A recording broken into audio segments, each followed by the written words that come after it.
joined today by Chris Morstatt, legendary figure in the financial services world. Chris, thanks for joining us here at TabbFORUM. It's a pleasure.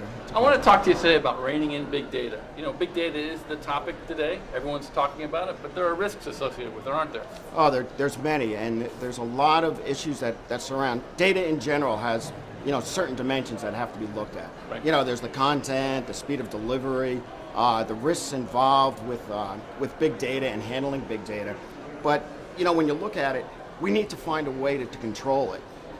Have anyone been controlling big data in the finance? I mean, everyone's just been adding capacity.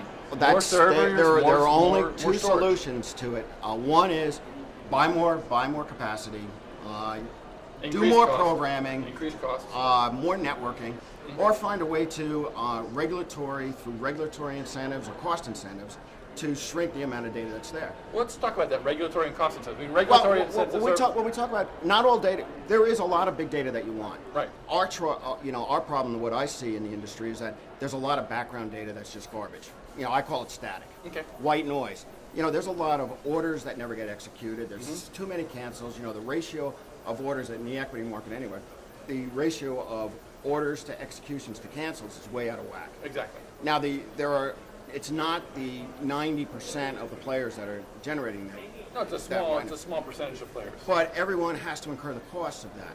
So everyone needs to buy the extra capacity. Everybody needs the more, to deal with the additional complexity. So if we make, basically the people that are generating the white noise are getting a free ride. They're not paying anything extra. No, there's no added cost to their activity. There's no added cost, there's no penalty. Whereas if there was incentives put in where there was a penalty, either risk of execution or a pure monetary penalty, that amount of data would go down, so the data that's left over would be more meaningful. But doesn't that have to occur across all the exchanges, across the entire market for it to be effective? Well, my understanding is there are a couple of these smaller exchanges, there's smaller ETSs, right, that have implemented that.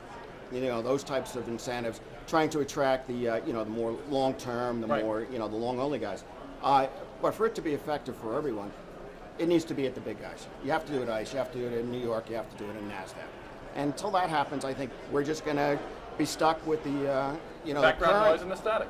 And the current solution is spend more money, hire more programmers, get more capacity. Because we see no opportunity really for regulatory reform in this area, given the climate in Washington, do we?